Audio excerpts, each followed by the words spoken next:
Facebook button, since we plug all of our stuff into those platforms and then send it to Facebook through their creator platform. So we are sending it to Facebook, and we are live on Facebook now as well. So, ladies and gentlemen, it's official. Welcome back to Marketing Monday. I am Pat Hilton, joined by Zach Hoffman, my incredible guest, and we've been keeping it moving here through the end of the year. Zach, how are you? Welcome. Doing well, Pat. How are you doing? Dude, I'm doing awesome, man. I'm so glad that we've been doing this. We've gotten incredible feedback from people. I think that we're also giving people a lot of confidence that they can take with themselves throughout the day, knowing that their message matters, what they sell matters, their solution is valuable to people, and hopefully in 2025 they get on the camera and they start to make themselves known and stream or post or film and record and edit and get stuff out there for themselves so that they can begin to market themselves as digital entrepreneurs, just like you and I are telling them to do. So 2024 is coming to a close and 2025 is about to arrive. What do we got on the hopper here, Zach? Let's break it down. Well, so as we were talking offline about things going into the new year that are carrying forward from 2024, I mean, look, we got to cover AI-powered marketing, just where AI is going, because there's so many haters when AI first lit up the marketplace. Yeah, why do people hate AI so much? It's like, dude, all it is a tool. We'll talk about it a bit more. Then the creator economy continuing to expand, looking at a game a little more localized, nicheized, just a lot of ways for, the creator economy to continue to expand. Short form and snackable content, and the human attention span just continues to get smaller and smaller. So taking that short form and snackable content is getting huge. Interactive and immersive experiences. I experienced some over the holiday break, but I think taking that online is going to get cooler as we go forward, but might not be there yet. Videos and live streaming going to be a huge trend as we continue to do this. And I think everything with technology, bandwidth is pointing to the, North Star on that and allowing things to happen. They're saying email marketing might see a resurgence, and then gamification and rewards. So I think the common thread we got there is a lot of community building online digitally, and just like the hyper speed of technology right now, allowing for all this live streaming video content to get out there.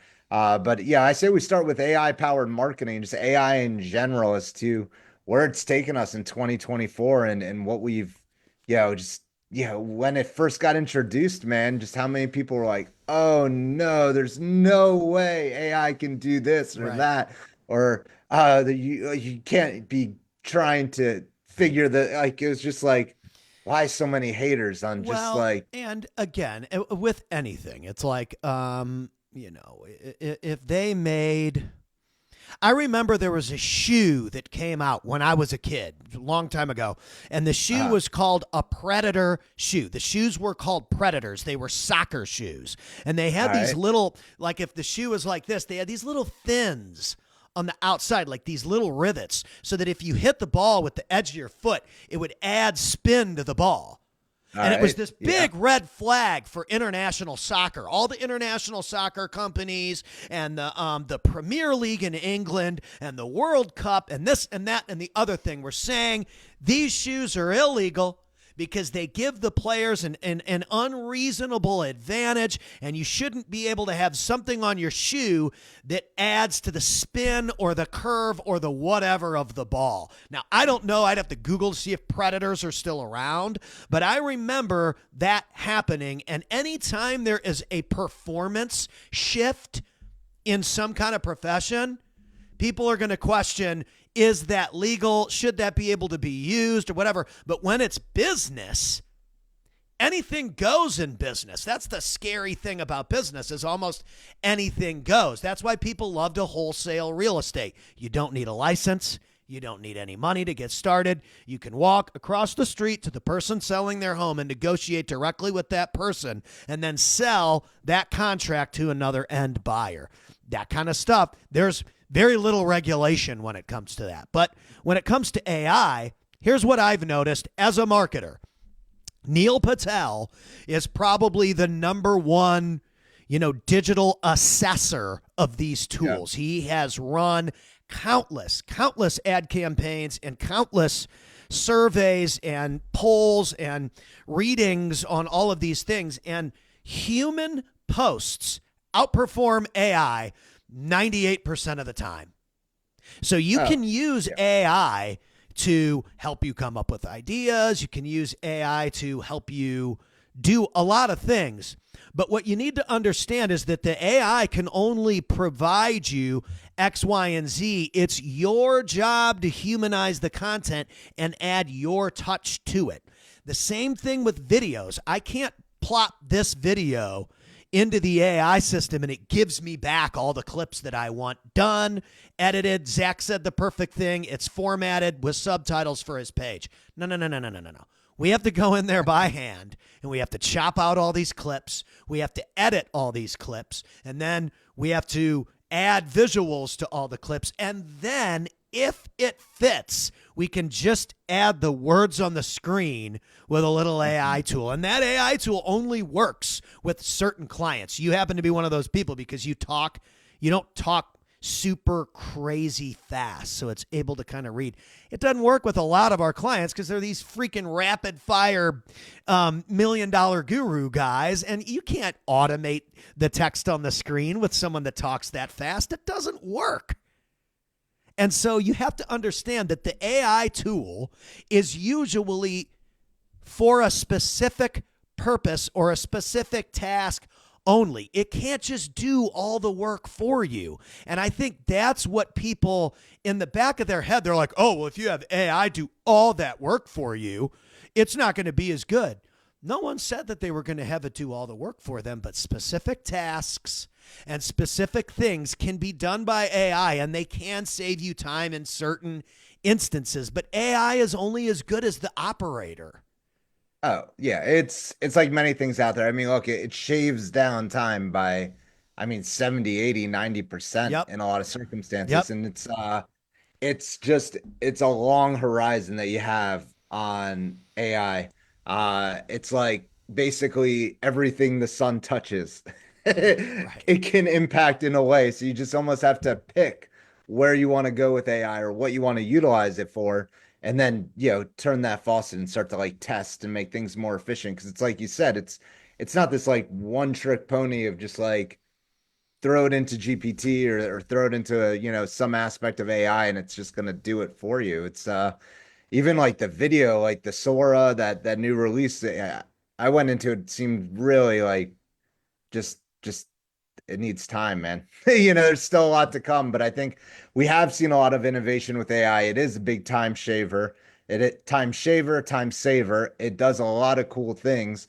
And it's only going to make things more efficient. I think it's going to empower humans to just get things to a whole nother level that we've never seen before, of just like hyper evolution of organizations on Right. just it's small headcounts. Like, a lot of people forget when Instagram was bought out. I mean, it became a multi-billion-dollar operation with, I think it was 21 employees at the time.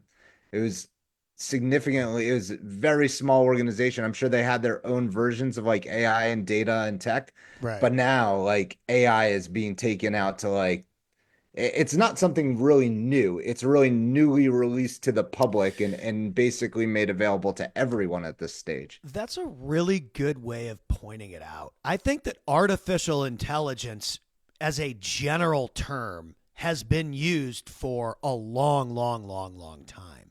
Humans are now able to access artificial intelligence tools, or machine learning tools, which is Yep. essentially what they are, which is what people get confused. Well, you have to teach the machine, and the machine needs to learn what you're asking it so that it can output something close to what you want.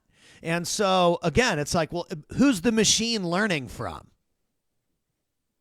Yeah. If it's an It's learning expert, from or it's us. someone who's great, or it's someone who's a leader, or if it's someone like me who knows how to edit, who knows how to pull out clips, who knows how to make Zach and Pat look valuable, well then, okay, I can pull that out and give the AI the value, and then it can help me either enhance it or add subtitles maybe, or add this or that or the other thing maybe, but it's my job to look at what it puts me back and say, this is either good enough or a human needs to do this. And Oh, you eight have to times review out of the answer. 10, 8 times out of 10, the human has to do it, or Well, 6 or 5 or whatever. It's I mean, not part of there my yet. favorite. Well, we've pushed AI heavily, as a business, as an organization. I've started to test some various ventures with it. And some of the pushback that you hear from people, or just, it's nobody told you not to do work anymore. Nobody told you not to put in the effort. Nobody Correct. said just use AI, it's a magic bullet, you'll never have to work again. That's not what it's about. Not at It's all. about a competitive advantage. It's about not going back to the library to look through textbooks because you have the internet, you have search engines, it's literally it's that next innovation in communication and technology that's just being made available to the masses in an unprecedented way. Every publicly traded organization needed an AI story in 2024, or else they just wouldn't have sustained their market cap. Everybody needs it, everybody's investing it. And if your business isn't investing in AI or even dabbling or toying with it, you're going to fall so far behind in the next 1 to 3 years. It's going to be, you might be out of business if you're just anti AI or anti even trying to touch it. Dude, it's just, I think that people have a really hard time embracing change. And all artificial intelligence, the only thing that it's supposed to do is you plug into it, and it artificially, with its intelligence, provides you with a response or a potential piece of content, or copywriting, or a blog, or whatever, that you can now go use. And Yeah. again, you still have to go through that with a fine-tooth comb, because the machine is going to scrub the internet of information that already exists, that people already posted, that people already shared, and it's only going to go off that information. So daily there is new information, new stuff happening every single day. And so how does the robot know that information if it's new information? It doesn't. So it's our job as the director or the creator or the machine operator — operator is a better word — to make sure that the data that is being inputted is updated, as clear as day. You can't just say, hey, give me 30 topics for Instagram, I'm a real estate agent, and expect to get a real thick diagnosis that speaks to your avatar. You're better off saying, hey, I want to recruit real estate agents for my brokerage. I'm looking for people from this age to this age that have done this many transactions, because we want experienced people. They've got this experience. Boom, boom, boom, boom, boom, boom, boom, boom. What are some video topics that I can use to potentially speak to those people? And then you got to look at the video topics and say, does this need to be edited by my human brain? I think people just want to input something and expect, oh, this is great. And sometimes it's not, because you didn't ask the right questions to get the correct output. Oh, it's all about the prompts, the variables, the data that you put in, even reprompting, the answers that you see. Like prompting is like the new search. It's the new prompting, for people that don't know, is just, it's the new aspect of searching. Like when you're Mm-hmm. searching on Google or searching on the search engines or searching on the voice, that's a search. What a prompt is actually prompting AI to give you a response or some details regarding any topic or situation that you want more information on. Well, like for you, for instance, if your clients are mainly attorneys, you want to speak to mainly attorneys. Well, okay. Well, what are my potential attorney clients? Not only the ones that you have, but the ones that you want to see you. Yeah. What are they watching on Instagram? Well, they're probably watching other lawyers talk about the cases that they get, or the settlement that they received, or X, Y, or Z, and they want to hire a winner. Yeah. Okay, well, what are some of the things that we can provide to our clients that are attorneys that they can talk about on video, so that when someone goes to their Instagram page, they see this person talking in a way that says, you can trust me, we get the results, we understand what you're going through. Call us for a free consultation. We'd love to be there for you in this tough time. We want you to understand that we've helped people in your situation.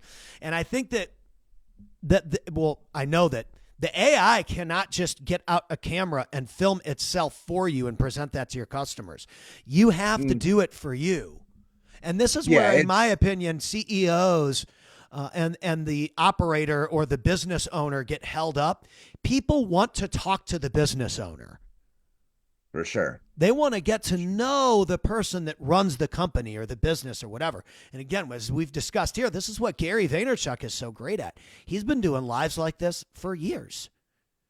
Oh yeah. No, he's the master of the game, but definitely yeah, there's a lot to be said for, what you just covered there. It's really coming down to understanding your avatar and then coming across with empathy and personifying yourself Yeah. and not just necessarily cruxing on end results. People are in a situation, right? So people want to be able to connect with an empathetic individual or somebody that understands their concerns or their particular needs or makes them feel comfortable to come out and express themselves, makes themselves accessible. I mean, when you're accessible, it leads to success because people want to still connect with people. So Mm-hmm. AI cannot do those things. It could give you some cliff notes, or if you told it a little bit about who your target audience is or target demographic or some of your Mm-hmm. past successes and help you like emulate and restructure and create that persona profile for you to speak more effectively to them. Yeah. But it can't create that human emotion or that empathetic reach that people are seeking out there. People want that human connection. They continue to seek it. It's we're in a hyper connected world, but we're so all disconnected in a lot of ways. It's Well, very and yeah, totally. And I think that the way people connect in 2025 is through these conversations. And I said this before weeks and weeks and weeks ago when we saw what happened at the beginning of November with the election. And now we're seeing how people are promoting themselves going into next year. And we're seeing how people are using these long form conversations to chop up and post on their social media. And it's becoming more and more apparent that human beings, despite the fact that we're more connected than ever with these phones, people feel more lonely, more left out. They're scrolling these things looking for that next dopamine hit. And how do we communicate with those people and say, hey, listen, you're worth something. Your message matters. You've got something. Get off the phone and become the thing that people watch. Become the thing that stops the scroll. well, it's we're both parents, right? And so we have kids that are watching. I know that makes you smile because it's true. Our kids are watching. Our kids see, they'll be like, "Oh, if you took them to the movies, they see if you're watching the movie. They definitely watch you. They watch everything and, They and do. they know what's going on.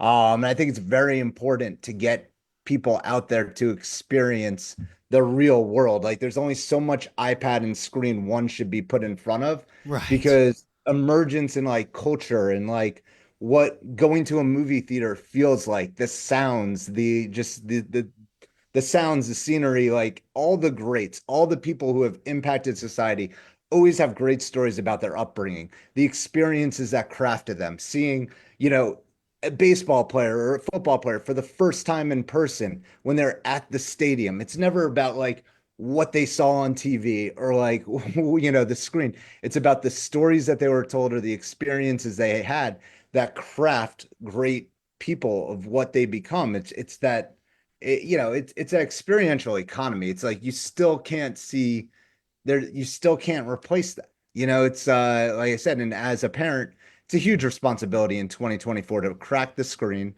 and get little people out there, get Yeah. them out there and get them experiencing things, whether it's taking them to the playground so they can go have their experiences there, or, taking them out to the theater to go see what the big screen looks like, feels like, smell of popcorn, all those Yeah. great things that, we all had. You had the COVID for a few years, but COVID can't be an excuse for people not to get back out there. It's just, you No, got to it's be not. out there. You got to be crafting experiences because the experiences are what leads to crafting great people, crafting great society. People have to know how to interact with others.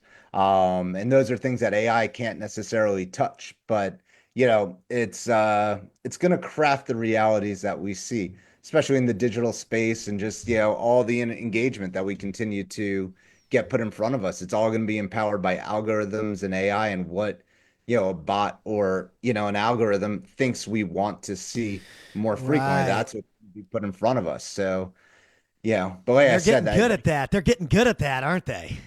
they're getting great. It's Uh-huh.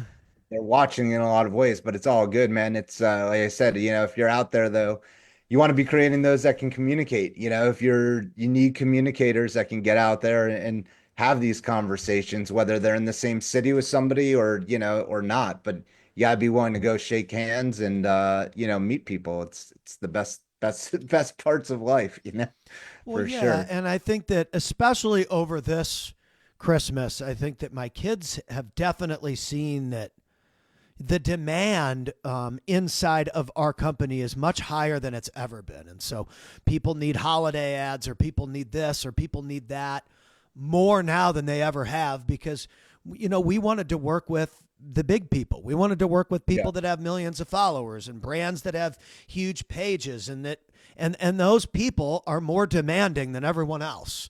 And so I think Well, that's a lesson for the kids too. There's nothing bad about that, by the way. It's a very good thing for our company. We've gotten way better as a result of it. But when you yeah. ask, hey, I want the big stuff. I want the big stages. I want the Gary V's and the Grant Cardones, and that's what I prayed for, and that's what we got when it came to the stages. And now the following is the clients that have come from me being on those stages, and it's like, wow. I mean, it's a lot. And so being a digital entrepreneur today, I think a lot of people, they'll show you their coffee and they're sitting next to the pool at the apartment complex, and it's this easy thing, and it is not easy at all. No, I think that it's people want entrepreneurship to be they want you to they want to show you an image of entrepreneurship as this easy thing for success, and they're just not showing you everything. I no, mean, there's a you've been lot that doing this goes. a long time, dude. You work with a lot of people too. Yeah. I think it's important for us to frame entrepreneurship and digital entrepreneurship as what it really is. It's very difficult. It's a lot of touches. It's a lot of communication with people. It's a lot of, making things right for the client. It's not necessarily how you see it should be presented. It's presenting it in their form of communication. It's a lot. You almost have to read their mind a little bit. And again, AI can't do that, man. It can, but it can be trained to do a lot of things that'll save you a lot of time and be Yep. more, just to be more accessible. And I've been doing this now close, it's been 20 years. So you'll Yeah. find over time. Look, there's people that press on their vendors or like try to like squeeze people at like times when people need a vacation or like people should be holidays and taking breaks because humans do come back better recharged and ready to go. Is Apple one of the largest organizations in the world at this stage? They've stuck with the same agency for a number of years and they've had Mm, downturns. They've had reasons that they could have been, oh, we're going to go find another agency. Yeah, there's Geico, the best campaign ever with the gecko was created by a small shop in the middle of, in the middle region of the country. It wasn't a big shop out of New York or California that came up right. with the campaign. So, there's a lot to be said for just, the fine tuning of the human approach and, respecting others, having integrity in your work and, Yep. and just as an entrepreneur, as a business owner. And, when it comes to success, I mean, those are, key things that, people, I think, sometimes throw out the window, which is not what they should be doing. I mean, I think your integrity, your base, your ability to stick to your core ethics is very critical in business. And I think like that slips on some people, and they have to remember that that you're dealing with humans too. At the end of the day, so yeah, we've all had those situations, Pat. But I definitely think as you all continue to grow, you'll start to see what's worth it or what's not worth it. And yeah, you do need time to sharpen the axe. You do Hmm. need probably a rest of 72 hours or more where you just Yeah. necessarily don't necessarily think about the business for a minute because Right. you come back with that much of better ideas. But yeah, For now, we Anyhow, just got to grind it out. But it's a good thing because it makes us better and it makes us more efficient. And we hey, as long as you're find sharpening the axe right, along the we way. find ways to rotate. So what we've done is it's like a batter's rotation. So, Yeah. certain things come in from certain people. Maybe I'm doing it. Maybe I'm doing the edits or this or that to make it easier on them so they don't have to clip it and edit it. This comes in from this person. And so I think that stepping in and helping hands on with your team helps Yeah. empower them to say, oh, okay, well, I mean, it's like the CEO clearly knows how to clip, edit, do the visuals, and post by himself, or this company It's wouldn't exist. So, yeah, how do we take his style and streamline it and make it more efficient? And the guys are way better than me now at certain aspects of that process, by the way, yeah. clearly. So how do we get people to just focus on their strengths? This one guy is just the best visual editor in our company. If I can clip something like out of this, if I get him a good clip and I make a quick edit, he can add visuals that look way better than mine. So Mhm. you got to kind of figure out what is the most efficient task for this person. What are they the best at? What I'm not as good at him at that. He's going to make it look all shit flying all over the screen and stuff. I can add words and I can do it.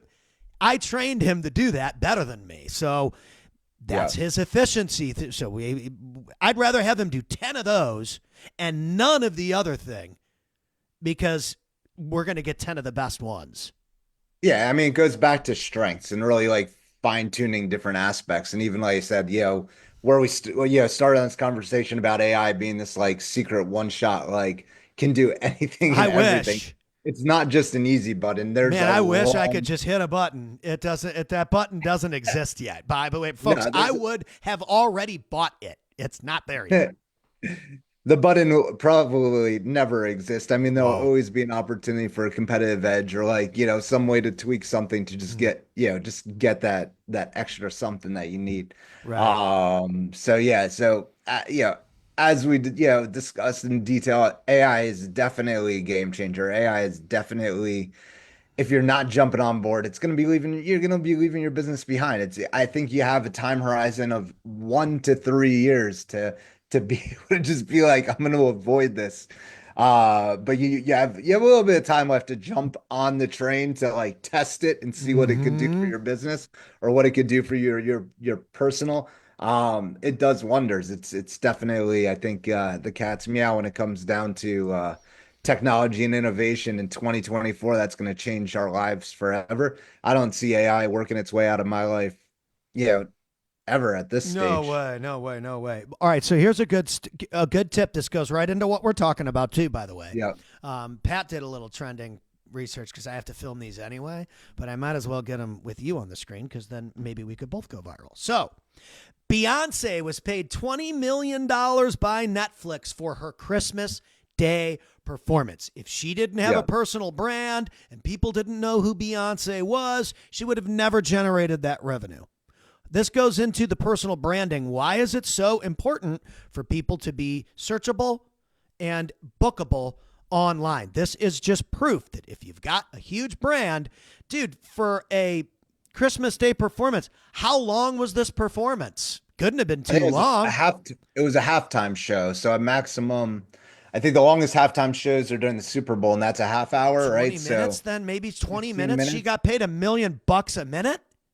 Well, what's absolutely incredible is Netflix looks like we were talking about, I think over the weekend, where I said to you, I I'm said, like, dude, how do we stream Marketing Monday onto Netflix?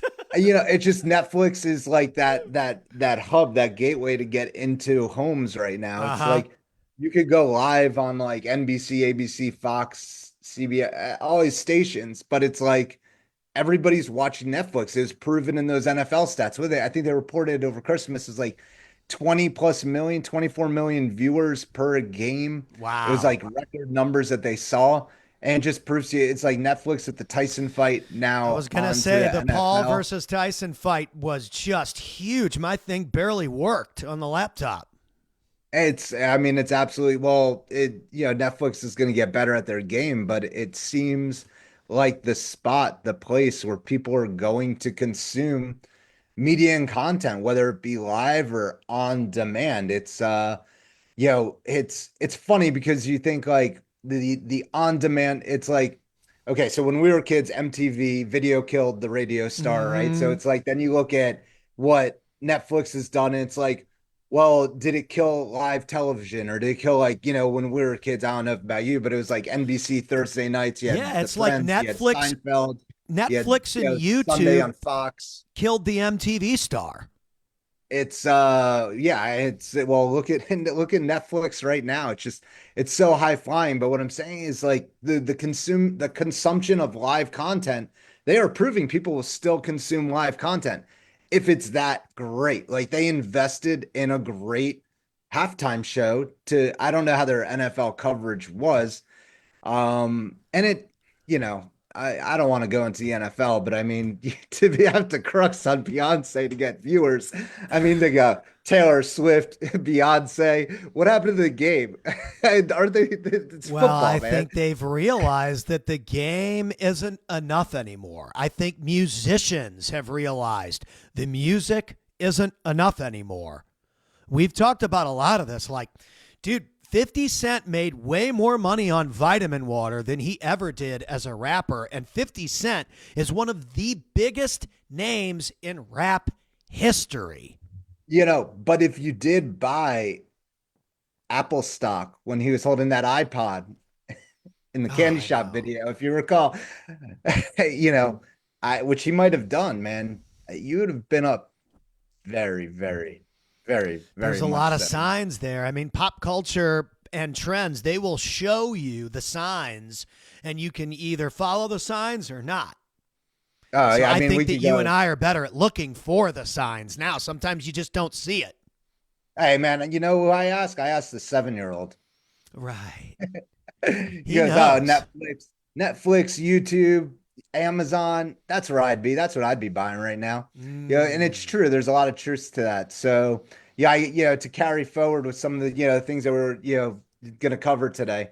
Definitely, there's a bunch of these topics that I think, merge into each other. Hmm. And it starts with that creator economy continuing to expand. So when you're looking at the creator economy, one, the creators are empowered by AI for sure. Short form and snackable content, that like 2 to 3 second piece, that's all going to be powered by, rich snippets from video and live streaming, which was another bullet point topic that we were looking at. So when you look at these different things with video and live streaming, and then you have interactive and immersion, which those are going to be powered, people are saying that's because of AI and like the augmented reality, the goggles, where that takes us into the future. But also when you're looking at becoming like a influencer or a creator in a lot of ways, getting out there and interacting, or getting out in like immersive like environments out like, beyond a green screen, or like going out there and into reality and filming different videos and interacting with other humans. It's all great content. It's all a great way to create that information. Right. But as we go forward here into 2025, because one thing that I get caught up on sometimes in like marketing conversations with existing clients or future clients is always like they ask you about like, well, where's it going, or what are you doing, or what are you doing? The question is, what are you doing now? What are you doing now that's effective? What could you double down or triple down on that you see inklings of what, interactions, or, hyper flying numbers increasing, that's working right now? Don't worry about like what's going to work in like 18 months, 24 months, 36 months. Like, yes, worry about it slightly, craft your information and content to it.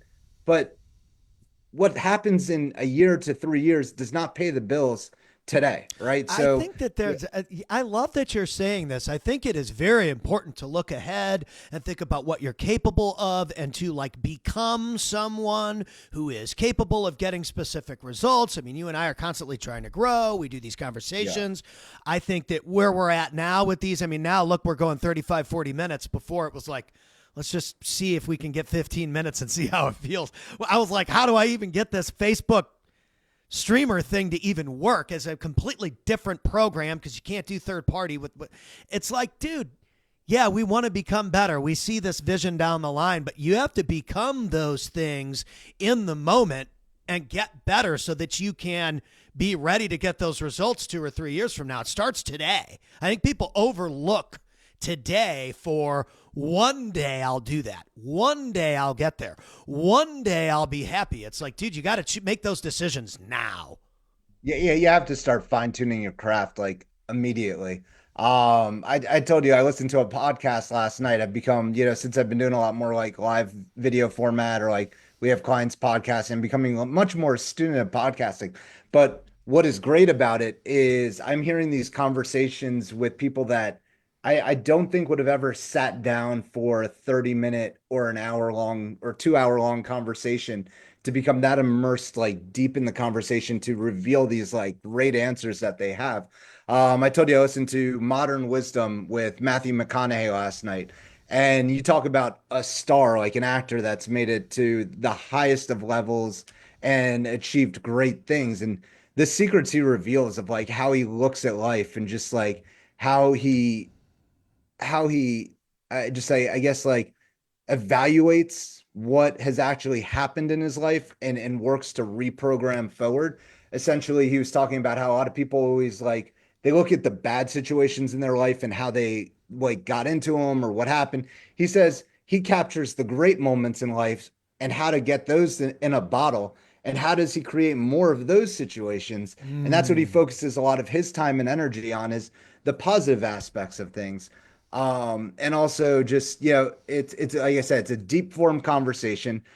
Traditional media, the format of like 60 minutes or 60 minutes, they had to cram what they have to cram 5 interviews into a show that Right. I don't think it's still 60 minutes. I think it goes about 2 hours. But even so, you take some of these great interviews, they'll cut them down to like 15 or 20 minutes. And I'll be like, oh, if you want to watch the rest of this story, go online and watch it for 2 hours. But the beauty of like the podcast format or the format that's really taking over media and content consumption right now, you're getting these deep, deep conversations with pure influential people in society, and you're getting a whole look at their life that just Hmm. has never really been exposed before.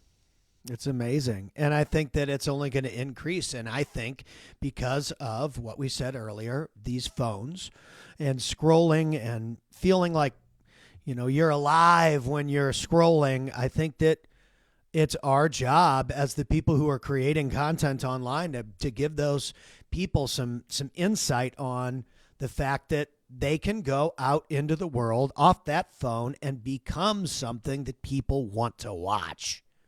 Oh, yeah, no, for sure. I mean, the podcast that we're producing at Exalts is about driving results.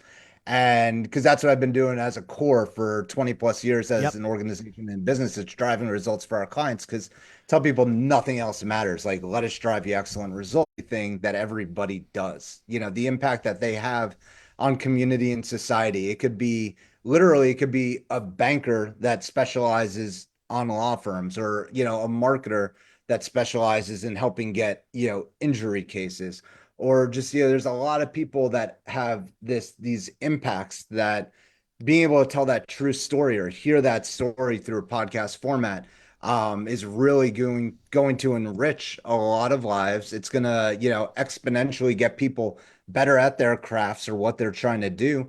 And it's reinventing the education system. I mean, look, Elon Musk said if you want to learn anything, just go to YouTube. You don't even need to necessarily, read about it, or you could go immerse yourself in YouTube videos for hours on end. Even, last night I chose to listen to a podcast. It was an hour and 50 minutes.